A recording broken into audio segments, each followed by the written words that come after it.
မင်္ဂလာပါညီမကတော့နေကြီးပါဒီနေ့တင်ဆက်ပေးသွားမှာတော့ Gotham Season 3ရဲ့အပိုင်း21ပဲဖြစ်ပါတယ်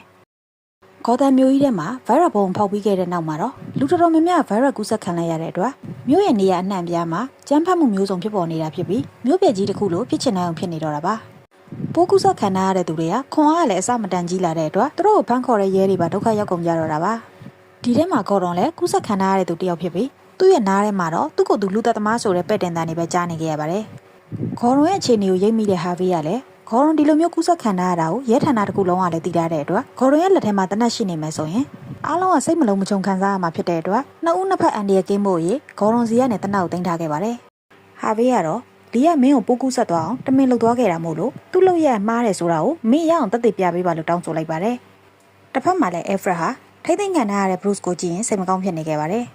Bruce ဟာဇီးကွက်ကိုင်းကောင်းဆောင်ရဲ့စိတ်ကူထုံးကိုခံယူခဲ့တဲ့အတွက်နာကျင်ခဲ့ရတဲ့စိတ်ဒဏ်ရာတွေကိုပြီးပိုင်နှုတ်ဆက်နိုင်ခဲ့တာဖြစ်ပြီးစိတ်သက်လူသစ်ဖြစ်သွားခဲ့ပေမဲ့ခေါင်းဆောင်ရဲ့လွှမ်းမိုးမှုတော့ရှိနေခဲ့ပါတယ်။ဒါကြောင့်ပဲပုံမှန်မဟုတ်တဲ့ Bruce ကိုစခန်းမှာခဏတာထိမ့်သိမ်းထားရတာဖြစ်ပြီးဒေါက်တာ Strange ကိုတော့ Alfred စစ်မေးလွတ်ပေးလိုက်တဲ့အကြောင်း Harvey ကပြောပြလိုက်ပါတယ်။ဒီလိုနဲ့ Harvey နဲ့အတူလှုပ်နေတဲ့ Gordon က virus ကူးစက်ခံရတဲ့အတွက်အချိန်မရွေးအန်တရာယ်ရှိလာနိုင်တာမို့ Gordon ကိုတတိထားစောင့်ကြည့်ဖို့လူစီရမှာလိုက်ပါတယ်။တစ်ဖက်မှာတော့ပျက်စီးနေတဲ့ Gotham မျိုးကိုစောင့်ခွာသူတွေအများပြားရှိနေပြီးဘူတာယုံမှာလက်မှတ်တွေတိုးဝေဝဲယူနေကြကဒီထဲမှာဒေါက်တာ Strange လည်းအပါအဝင်ဖြစ်ပါတယ်။ဒါပေမဲ့ဘူတာယုံကမထွက်ခင်မှာပဲဒေါက်တာ Strange ကို Fish ကဖမ်းသွားပါတော့တယ်။တစ်ဖက်မှာတော့ Barbara ဟာပျက်စီးရွရွနေတဲ့မြို့ရဲ့အနေအထားကိုကြည့်ပြီးဒီလိုချိန်မှာအာနာသိန်းတာအကောင်းဆုံးပဲဆိုပြီးနေကမိုင်းအကူအညီကိုလိုချင်နေခဲ့ပါတယ်။နေကမိုင်းကတော့ဒီမြို့ကိုပိုင်ဆိုင်ရဖို့လုံးဝစိတ်ဝင်စားဘူးလို့ပြောလိုက်ပြီးသူ့ရဲ့ရည်ရွယ်ချက်ကပင်ကွင်းကိုတတ်ဖို့တခုတည်းပဲဖြစ်ပါတယ်။ဒါကိုသိတဲ့ Barbara ကလည်း Fish Money စီကနေပင်ကွင်းကိုပြန်ရဖို့ဆိုရင်သူမရဲ့အကူအညီကိုလိုအပ်မယ်ဆိုတာကိုသိတဲ့အတွက်အာနာသိန်းမို့ကိုနေကမိုင်းအရင်ကူညီပေးဖို့တောင်းဆိုလိုက်ပါတယ်။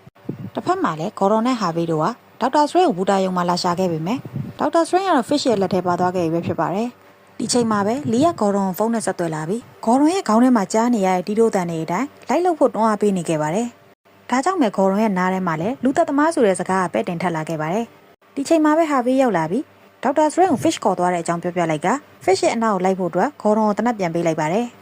ဒီလိုနဲ့ Fish ရဲ့လက်ထဲကနေဒေါက်တာ Strange ကိုပြန်ယူဖို့ကြိုးစားခဲ့ပေမဲ့ Victor Fry ကပေါ်လာပြီးသူတို့နှစ်ယောက်အေးခဲအောင်လုပ်ဖို့လုပ်ပါတော့တယ်။ဒါကိုသိတဲ့ Gordon လည်းခေါင်းပေါ်မှာရှိတဲ့ရေပိုက်လိုင်းကိုဆွဲချလိုက်တဲ့အတွက် Fish နဲ့သူတို့ရဲ့ကြားမှာရေခဲပြင်ကသွားပါတော့တယ်။အဲဒီနောက်မှာတော့ဒေါက်တာ Strange ကိုဖမ်းသွားတဲ့ Fish Money ဟာဒေါက်တာ Strange ကိုပင်ကွင်းရဲ့လက်ထဲထည့်ခဲ့တာပဲဖြစ်ပါတယ်။ဒါကြောင့်ပဲပင်ကွင်းက virus ရဲ့ဖြေဆေးကိုဒေါက်တာ Strange စီတောင်းလိုက်ပေမဲ့ဒေါက်တာ Strange ကတော့သူ့မှာဘာမှမရှိဘူးရှိလည်းမပေးနိုင်ဘူးလို့ပြောလိုက်ပြီးမကျေနပ်ရင်သူ့ကိုနှိပ်စက်ပေါ်လို့ပြောလိုက်ပါတယ်။ပင်ကွင်းကလည်းဒီစကားကိုတော်လေးသဘောကျသွားပြီးကျုပ်ကိုအခမ်းမှာတော့နှိပ်စက်ခဲ့တယ်လို့မျိုးခမ ्या ကိုလည်းပြန်နှိပ်စက်မယ်လို့ပြောလိုက်ကဒေါက်တာ Strange ရဲ့ခေါင်းကိုဆက်တက်ပြီးလက်စစ်နဲ့ shot တိုက်ပစ်လိုက်တဲ့အတွက်ဒေါက်တာ Strange လည်းသူ့လုပ်ခဲ့တဲ့အတိုင်းဝတ်ပြန်လဲပါတော့တယ်။တစ်ဖက်မှာတော့ Fish Money ရဲ့လက်ချက်နဲ့ရေခဲပြင်ထဲမှာပိတ်မိသွားတဲ့ Gordon ဟာ virus ကြောင့်သူ့ရဲ့ဒေါသတွေကိုမထိန်နိုင်တော့ပဲရေခဲပြင်ကိုရှိသမျှခွန်အားနဲ့ထိုးပစ်လိုက်တာကြောင့်ရေခဲပြင်လည်းကွဲထွက်သွားပါတော့တယ်။ဒါပေမဲ့ Gordon ကသူ့ရဲ့ဒေါသတွေကိုထိမနိုင်သေးပဲ Harvey ရဲ့ကားစီပြန်ရောက်တဲ့အခါမှာတော့ကားတကားကိုပါဒေါသထွက်ထွက်နဲ့ဆွဲဖြုတ်ပစ်ခဲ့ပါတယ်။ Harvey လည်းသူ့ကားဖြက်စီးခံလိုက်ရတဲ့အတွက်မင်းတွန်းလှန်မှာငါကားမဟုတ်ဘူး virus ကိုသာတွန်းလှန်မှာလို့ပြောလိုက်ပြီး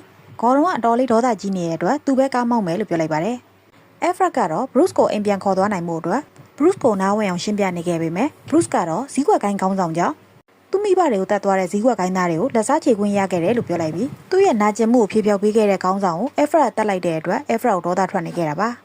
ဒါကြောင့်ပဲ Alfred ဟာလူတွေကိုစုလိုက်ပြုံလိုက်တတ်ဖို့လုပ်ခဲ့တဲ့ Bruce ရဲ့လုပ်ရဟာအမှန်တရားမဟုတ်ဘူးလို့ပြောလိုက်ပြီးတကယ်အမှန်တရားစစ်ကိုပြဖို့အတွက် Bruce ငယ်ငယ်တုန်းကမိဘတွေနဲ့ဖြစ်ခဲ့တဲ့ဖြစ်ရပ်တချို့ကိုပြန်ပြောပြခဲ့ပါတယ်။ Alfred ကနာကျင်မှုမရှိရင်ဘဝဆိုတာကိုချစ်ချင်းမြတ်တာဆိုတာကိုရှိလာမှာမဟုတ်ဘူးလို့ပြောလိုက်ပြီးမိဘတွေပေးရခဲ့တဲ့ချစ်ချင်းမြတ်တာ Bruce ရဲ့ရင်ထဲမှာရှိတဲ့အကြောင်းပြောပြလိုက်ပြီးတော့ Bruce ရဲ့မိဘတွေမြတ်တာပေးခဲ့တယ်လို့မျိုးသူလည်းအဲ့လိုမြတ်တာတွေ Bruce ကိုပေးခဲ့တယ်လို့ပြောလိုက်ပြီး Bruce အတွက်ဆိုရင်သူ့ရဲ့အသက်ကိုတောင်ဆွန့်လွတ်ရဲတယ်လို့ပြောလိုက်ပြီးတော့ Gotham မျိုးကြီးကို virus ဘုံဖြန့်ခဲ့တဲ့ကိစ္စကမှားရွေးတဲ့လုပ်ရဖြစ်ကြောင်းရှင်းပြနေခဲ့ပါတယ်။ဒါပေမဲ့ Bruce ကတော့ Alfred အလက်မှာပဲစခန်းထဲကနေထွက်ပြေးခဲ့ပါတယ်။အဲ့နောက်မှာတော့ Alfred ဟာ Bruce ထွက်သွားတဲ့နောက်ကိုတိတ်ဆိတ်လိုက်သွားပြီး Bruce ကိုဒီလိုဖြစ်အောင်လုပ်ခဲ့တဲ့လူကိုတွေ့ရင်အသေးသက်မယ်လို့ကြုံဝါနေခဲ့ပါတယ်။ဒီလိုနဲ့ virus ကြောင့်ပျက်စီးနေတဲ့မျိုးထဲမှာတော့ညမထွက်ရမိတ်မှာထုတ်ထားရပြီပဲဖြစ်ပါတယ်။တစ်ဖက်မှာလည်းဒေါက်တာ Strange ဟာသူဖော်ဆက်ထားတဲ့ဖြေဆေးကို Fish နဲ့ပင်ကွင်းရဲ့လက်ထဲအပ်ခဲ့ပြီး Fish ကတော့ပင်ကွင်းနဲ့အတူတူဒီမျိုးကိုအုပ်ချုပ်ဖို့လုပ်နေရပဲဖြစ်ပါတယ်။ဒါပေမဲ့သူတို့လက်ထဲကနေဖြေဆေးကိုပြန်လူဖို့အတွက်မျက်နှာဖုံးဆွတ်ထားတဲ့ဂိုင်းသားတချို့ရောက်လာပြီးတိုက်ခိုက်ကြပါတော့တယ်။ဒါပေမဲ့တိုက်ခိုက်ရေးကျွမ်းကျင်လွန်းတဲ့ဓာတ်သမားတွေကို Victor နဲ့ပိုးဆုံကျူးတို့ကလည်းပြန်လည်ခုခံနေတာဖြစ်ပြီးအဲ့ဒီနေရာကို Gordon နဲ့ Harvey တို့လည်းရောက်သွားခဲ့ပါတယ်။ Gordon ကတော့ဒေါသတွေကိုအမြဲတမ်းထိမနိုင်ဖြစ်နေတာကြောင့်ဓာတ်ရေးကျွမ်းကျင်တဲ့မျက်နှာဖုံးစွပ်တွေကိုတိုက်ခိုက်ခဲ့ပါတယ်။ဒီလိုနဲ့ဓာတ်သမားတွေကိုတိုက်ခိုက်နေတဲ့ Gordon ဟာ အနားမှာရက်နေတဲ့ fish ကိုပါမှားယွင်းပြီးဓာတ်နဲ့ထိုးခဲ့မိပါတယ်ဒီလိုဓာတ်နဲ့ထိုးကန်လိုက်ရတာကြောင့် fish ရဲ့လက်ထဲက virus ဖြည့်ဆေးတွေအားလုံးကလည်းလွတ်ကျကွဲသွားပြီးပင်ကွင်းကတော့ fish ကသူ့နဲ့လက်တွဲလှုပ်မယ်ဆိုကမှသူ့ရဲ့လက်ပေါ်တွင်တည်သွားရတဲ့အတွက်အတော်လေးစိတ်မကောင်းဖြစ်သွားပြီလူတွေကသူ့ကိုမကောင်းဆိုးဝါလို့ခေါ်ခဲ့ကြပေမဲ့တကယ်တမ်းမကောင်းဆိုးဝါဂေါ်တော်မဲဆိုပြီးဂေါ်တော်ဒေါသတကြီးရန်တွေးလိုက်ပါတယ်ဒါပေမဲ့ဂေါ်တော်ကဟုတ်တယ်ငါမကောင်းဆိုးဝါပဲဆိုပြီးပင်ကွင်းကိုပါတတ်ဖို့လုပ်နေတဲ့အတွက်ဟာဘေးရဲ့ဂေါ်တော်ကိုနောက်ကနေတနက်တင်နဲ့ထူထလိုက်ပါတော့တယ်ဒီလိုနဲ့ရက်တပ်ဖွဲ့တွေရောက်လာပြီးဒေါက်တာစထရိန်ကိုပြန်ခေါ်ဆောင်သွားကြပါတော့တယ်တစ်ဖက်မှာလည်းဘာဘရာနဲ့နေကမာတို့ဟာဒေါက်တာစထရိန်ရဲ့ရဲလက်ထဲရောက်သွားပြီဆိုတာကိုသိလိုက်ရတဲ့အတွက်အာခံမှာဖမ်းကန်ထားရတဲ့ဂျာဗစ်ကိုသူတို့လက်ထဲရောက်အောင်လုပ်ခဲ့ပါတယ်အက်ဖရာရဲ့လက်ကနေထွက်ပြေးလာတဲ့ဘရုစ်ကတော့ဇီးကွက်ကိုင်းကောင်းဆောင်ပေးခဲ့တဲ့လိပ်စာအတိုင်းသူ့ရဲ့ကံကြမ္မာကိုပြောင်းလဲပေးမဲ့သူကိုတွားရှာခဲ့ပြီးအက်ဖရာကတော့ဘရုစ်သွားတဲ့လမ်းကြောင်းအတိုင်းနောက်ကနေတစ်ချက်မကွာလိုက်လာခဲ့တာပါဒီလိုနဲ့အစာဦးထဲဝင်သွားတဲ့ဘရုစ်ဟာမျက်နှာဖုံးစွပ်တွေကိုတွေးလိုက်ရပြီးအဲ့ဒီမျက်နှာဖုံးစွပ်တွေရဲ့ခေါင်းဆောင်နဲ့အတူထူးဆန်းတဲ့ရေကန်တစ်ခုကိုတွေးလိုက်ရပါတယ်တကယ်တော့မျက်နှာဖုံးစွပ်တွေရဲ့ခေါင်းဆောင်ဟာဘရုစ်ရဲ့ကံကြမ္မာကိုပြောင်းလဲပေးမယ်ဆိုတဲ့နှစိုးကောင်းလို့အမည်ရတဲ့ရေရှယ်ကူပဲဖြစ်နေပါတယ်ဘရုစ်ကတော့သူ့ရဲ့ဆရာဖြစ်ခဲ့တဲ့ဇီးကွက်ကိုင်းခေါင်းဆောင်ခိုင်းလို့ရေရှယ်ကူကိုလာရှာရတာဖြစ်ကြောင်းပြောလိုက်ပြီးရေရှယ်ကူကတော့သူ့ကိုယ်သူတူတော်စင်ဆိုလဲဟုတ်တယ်နှစိုးဆိုလဲဟုတ်တယ်တစေတကောင်ဆိုရင်လည်းမှန်တယ်လို့ပြောလိုက်ပြီးသူ့ရဲ့အမွေကိုဆက်ခံဖို့အတွက်ဘရုစ်ကိုအစင်သင့်ဖြစ်ပြောပါလို့ပြောလိုက်ပါတယ်ဘရုစ်ကလည်းသူ့အစင်သင့်ဖြစ်ပါပြီလို့ပြောလိုက်ပြီးသူ့ရဲ့အစီအစဉ်ကိုအက်ဖရက်ကဝင်နောက်ရှက်လို့အတိမ်အဆောင်ရှိခဲ့တဲ့အကြောင်းမှပြလိုက်ပါတယ်ဒါကြောင့်မယ်ရေရှယ်ကူကဘရုစ်ကိုစမ်းသပ်တဲ့အနေနဲ့သူတို့စောက်အောင်နဲ့ခိုးဝင်လာတဲ့အက်ဖရက်ကိုဖမ်းချုပ်ထားလိုက်ပြီးအက်ဖရက်ဆိုတဲ့လူကအတိတ်ကလူဖြစ်တဲ့အတွက်သူနဲ့အတူတူနာဂတ်ကိုပုံပေါ်ဖန်တီးဖို့အက်ဖရက်ကိုတတ်ဖို့အတွက်ဘရုစ်ရဲ့လက်ထဲကိုဓာတ်ကန်ပေးလိုက်ပါတယ်ဘရုစ်ကလည်းဘာမှစဉ်းစားမနေပဲအက်ဖရက်ကိုဓာတ်နဲ့ထိုးဖို့ချိန်ရွယ်လိုက်တဲ့အတွက်အက်ဖရက်ကဘရုစ်အတွက်ဆိုရင်သူ့အသက်အတော်သေခံရဲပါတယ်လို့ပြောလိုက်ပြီးဒီလောက်ရက်ကဘရုစ်အတွက်မှန်မယ်လို့ထင်ရင်ဆက်လုပ်ပါလို့ပြောလိုက်ပါတယ်ဘရုစ်ကလည်းဘာမှစဉ်းစားမနေတော့ပဲအက်ဖရက်ရဲ့ရင်ဝတက်တဲ့ကိုဓာတ်နဲ့ထိုးဆိုင်ချပလိုက်ပါတော့တယ်ဘရုစ်ရဲ့ဓာတ်ချက်နဲ့အက်ဖရက်ကချက်ချင်းပဲလဲကျသိဆုံးသွားတဲ့အတွက်ဒီတော့မှဘရုစ်ကအတီတရားပြန်ဝင်လာပြီးသူ့လောက်ရမှားသွားပြီဆိုတာကိုသိသွားခဲ့ပါတယ်ရေရှယ်ကူကတော့မင်းငါရဲ့စမ်းသပ်မှုကိုအောင်မြင်တယ်လို့ပြောလိုက်ကသဘောကျနေပြီးတော့ဘရုစ်ကတော့ခမည်းကျုပ်ကိုဒီထက်ပိုပြီးထိန်းချုပ်လို့မရစေရဘူးလို့ပြောလိုက်ပြီးတော့ကျုပ်ကခမည်းရဲ့အမွေကိုလည်းမဆက်ခံနိုင်ဘူးဆိုပြီးဒေါသတကြီးအော်ဟစ်နေခဲ့ပါတယ်ဒီလိုနဲ့ဒေါသကြီးနေတဲ့ဘရုစ်ကရေရှယ်ကူကိုဓာတ်နဲ့ထိုးတက်ဖို့လုပ်ခဲ့ပေမဲ့ရေရှယ်ကူကကိုရောင်ဖြောက်နိုင်စွမ်းမှရှိနေခဲ့တာပဲဖြစ်ပါတယ်